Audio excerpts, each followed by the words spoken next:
Social media আমাদের জীবনে এখন খুবই গুরুত্বপূর্ণ ভূমিকা পালন করে।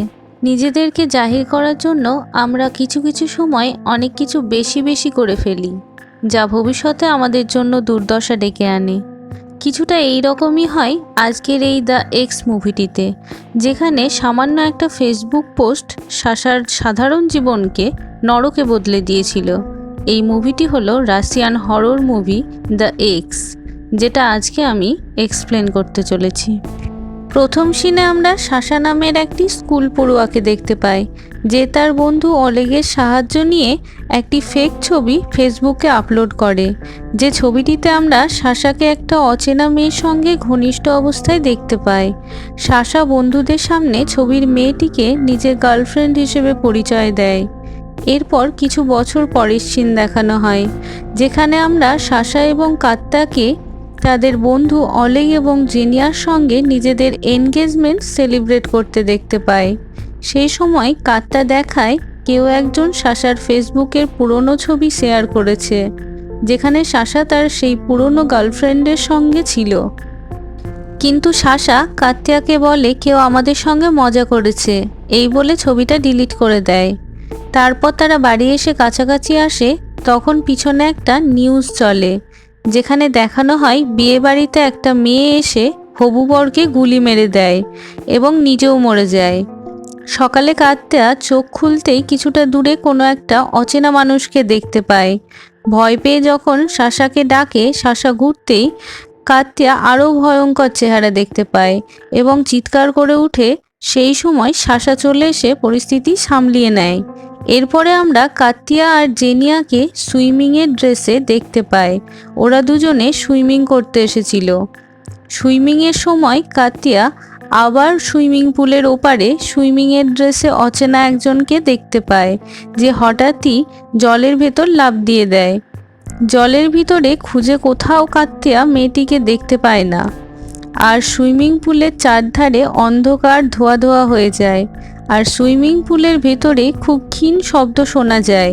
কেউ একজন কাত্যাকে বলছিল, হি ইজ মাইন, ও শুধু আমার। কাত্যা ভয় পেয়ে চেঞ্জিং রুমে চলে আসে, কিন্তু সেখানেও সে এক ভয়ঙ্কর মেয়েকে দেখতে পায়, যার চেহারা পুড়ে গিয়েছিল। তখনই জেনিয়া চলে আসে আর কাত্যাকে তার বাড়িতে নিয়ে যায়। আরেকদিকে দেখা যায় সেই ফেসবুকের মেয়েটি সাশাকে মেসেজ করে। সাশা চমকে যায় এবং অলেগকে সব জানায়। অলেগ বুঝতে পারছিল না মেয়েটি সাশার নম্বর কোথায় থেকে পেল, কারণ ওরা কেউ মেয়েটিকে চিনত না। সাশা বলে মেয়েটি তাকে দেখা করার জন্য ডেকেছে, কিন্তু সাশা বুঝতে পারছিল না তার যাওয়া উচিত না। এদিকে কাত্যার অবস্থা দিন দিন খারাপ হয়ে যাচ্ছিল। কাত্যা বাড়ি থেকে বেড়ানো বন্ধ করে দিয়েছিল। একদিন জেনিয়া সাশাকে কাত্যার সম্পর্কে জিজ্ঞেস করেছিল, কিন্তু সাশা উল্টে জেনিয়াকে বলেছিল, তুমি আমাদের মধ্যে সম্পর্কটা খারাপ করছো, ভুল বোঝাবুঝির সৃষ্টি করছো। সেই সিনে আমরা জানতে পারি সাশার সঙ্গে জেনিয়ার অতীতে একটা সম্পর্ক ছিল, যেখান থেকে জেনিয়া এখনও বেরিয়ে আসতে পারেনি। তারপর সাশার মোবাইলে আবার সেই ফেসবুকের মেয়েটির মেসেজ আসে, আর এইবার মেসেজটা কাত্যা পড়ে ফেলে।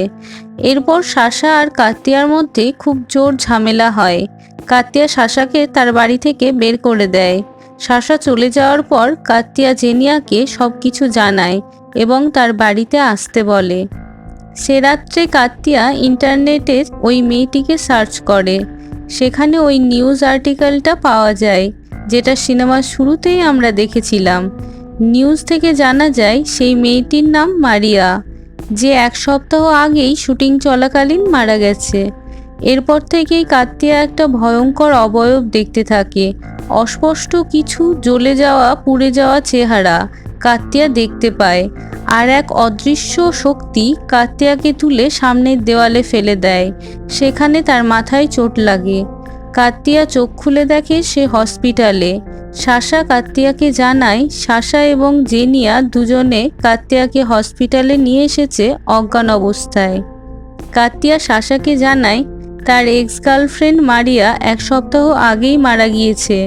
মারিয়ার অ্যাকাউন্ট কেউ হ্যাক করে সাশাকে মেসেজ করছে।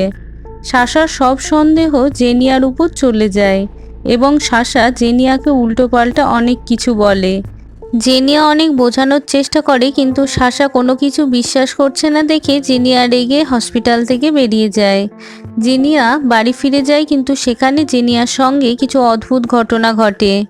জেনিয়ার পোষা তোতা পাখি হঠাৎই খাঁচা থেকে উধাও হয়ে যায়, আর জেনিয়া একটা পায়ের আওয়াজ শুনতে পায়। জেনিয়া দেখতে পায় অন্ধকারে এক কোণায় একটা মেয়ে ছায়ার মতো দাঁড়িয়ে জেনিয়াকে দেখছে। এই আত্মাটা জেনিয়াকে হাওয়ায় তুলে দেয় এবং খুব কষ্ট দিয়ে মেরে ফেলে। কিছুক্ষণ পরে ওলেগ জেনিয়ার বাড়িতে এসে দেখে জেনিয়া মারা গেছে। অলেগ সঙ্গে সঙ্গে সাশাকে জানায়। সাশা এসব শুনে খুব চিন্তায় পড়ে যায়। এদিকে হসপিটালে কাত্তিয়া চোখ খুলে দেখে তার পাশের বেডের পেশেন্ট তার দিকে আসছে আর ক্রমশ ছায়ায় পরিণত হয়ে যাচ্ছে। হঠাৎই ছায়াটা জ্বলতে শুরু করে। এসব দেখে কাত্তিয়া ভয় পেয়ে গিয়ে বাইরে দৌড়িয়ে যায়। সেখানে কাত্তিয়া সাশাকে পেয়ে যায়। সাশা কাত্তিয়াকে সামলানোর চেষ্টা করে, কিন্তু ততক্ষণে আত্মাটা ওদের কাছে পৌঁছে যায়। কোনো রকমে প্রাণ বাঁচিয়ে হসপিটাল থেকে সাশা এবং কাত্তিয়া বেরিয়ে আসে। কাত্তিয়া মারিয়ার সম্পর্কে সাশাকে জিজ্ঞেস করে। সাশা বলে মারিয়া নামের কোনো এক্স গার্লফ্রেন্ডই তার ছিল না। আসলে সাশার বন্ধু ওলেগ ফোন রিপেয়ারিংয়ের কাজ করত। সেখান থেকে এই মারিয়ার ছবি তারা এডিট করে সাশার সঙ্গে সেট করে মজা করার জন্য। আর সাশা সেই ছবিটাই ফেসবুকে পোস্ট করে মেয়েটিকে তার গার্লফ্রেন্ড হিসেবে পরিচয় দিয়েছিল। এমনকি মারিয়া বেঁচে থাকাকালীন সাশার সঙ্গে কোনোদিন তার কথাও হয়নি। তখনই কাত্তিয়া সাশাকে সেই নিউজ আর্টিকেলটা দেখায় যেখানে মারিয়া তার পুরনো প্রেমিকের বিয়েতে ঢুকে তাকে মেরে দিয়েছিল এবং নিজেও মরে গিয়েছিল। এরপর তারা সত্যিটা জানার জন্য মারিয়ার বাড়িতে যায়। মারিয়ার মা তাদেরকে ভিতরে নিয়ে যায়।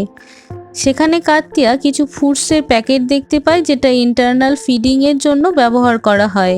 তখন মারিয়ার মা ওদেরকে বলে আমার স্বামী কোমায় আছে, তাই এই টিউবগুলো দিয়ে ওকে খাওয়ানো হয়। মারিয়ার মা মারিয়ার সব ঘটনা বলতে থাকে। মারিয়ার মা বলে 7 বছর আগেই মারিয়ার বিয়ে হয়ে যেত, কিন্তু মারিয়ার ফটো এডিট করে কেউ একজন ইন্টারনেটে ছড়িয়ে দেয়। তাই দেখে মারিয়ার ফিয়ন্সে রেগে গিয়ে বিয়ে ভেঙে দেয় এবং মারিয়ার মুখে অ্যাসিড ছুঁড়ে মারে। মারিয়ার চেহারা নষ্ট করে দেয়। 7 বছর ধরে মারিয়া তার চেহারা আয়নায় দেখেনি, কিন্তু কিছুদিন আগে মারিয়া যখন শুনতে পায় তার ফিয়ন্সে জেল থেকে বেরিয়ে বিয়ে করছে, তখন সে সহ্য না করতে পেরে তার বাবার বন্দুক দিয়ে তার ফিয়ন্সেকে মেরে দেয়। এই বলে মারিয়ার মা কাঁদতে থাকে। সাশা লজ্জায় মাথা নিচু করে বসেছিল। ওখান থেকে বেরিয়ে কাত্তিয়া ঠিক করেছিল তারা তাড়াতাড়ি বিয়ে করে নেবে, যাতে আত্মাটা তাদের কোনো ক্ষতি না করতে পারে। কাত্তিয়া ওলেগকে একটা আয়না নিয়ে আসতে বলে, কারণ বেঁচে থাকতে মারিয়া তার অ্যাসিডে নষ্ট হওয়া চেহারা আয়নায় দেখত না। ততক্ষণে মারিয়া ভয়ঙ্কর রূপ নিয়ে নেয় এবং একজনকে মেরেও ফেলে। ওলেগ সাশা এবং কাত্তিয়াকে একটি চার্চে তার আঙ্কেলের কাছে নিয়ে আসে। আঙ্কেল ছিল একজন প্রিস্ট। সব ঘটনা শুনে প্রিস্ট প্রথমে বিশ্বাস করতে পারছিল না, কিন্তু সেই সময়ই মারিয়ার আত্মা সেখানে এসে হাজির হয় আর ওদের উপর হামলা করে। সব দিকের দরজা জানালা বন্ধ করে দিয়ে প্রিস্ট যখন বিয়ের আচার নিয়ম শুরু করে, আচার নিয়ম চলাকালীন মারিয়া তাদের উপর বারবার আক্রমণ করতে থাকে, কিন্তু কোনো রকমে আচার নিয়ম সব সম্পন্ন হয়ে যায়। প্রিস্ট পিছনের দিকে পড়ে যায় আর মারিয়া চার্চের মধ্যে ঢুকে যায়। মারিয়ার কাছ থেকে বাঁচার জন্য যে আয়নাটা নিয়ে আসা হয়েছিল সেটাও ভেঙে যায় আর ওলেগের গায়ে আগুন লেগে যায়। ওলেগ সেখানেই মারা যায়।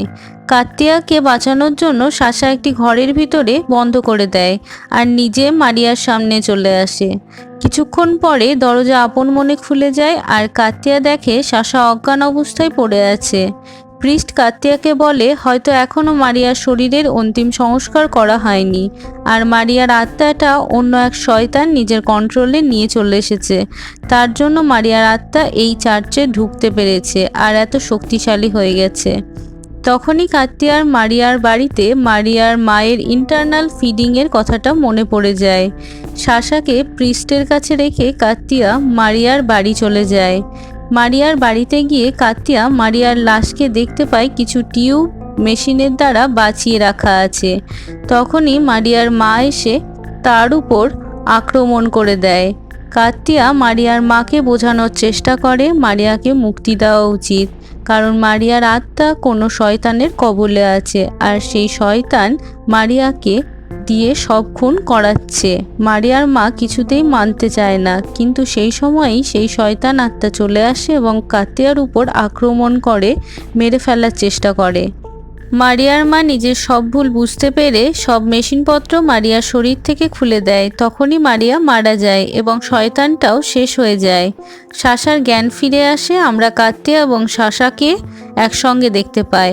তারপর আবারও প্রথম দিকের একটা সিন দেখানো হয়, যেখানে দেখতে পাওয়া যায় ওলেগ নিজের সঙ্গে মারিয়ার ছবিও এডিট করেছিল, যার জন্য মারিয়া ওলেগকেও মেরে ফেলে। এইখানেই মুভিটি শেষ হয়ে যায়। আর এই সিনেমার গল্প আমাদের বুঝিয়ে দেয় যে আমাদের করা ছোটোখাটো একটা ভুল আমাদের জীবনকে কতটা দুর্বিষহ করে দিতে পারে।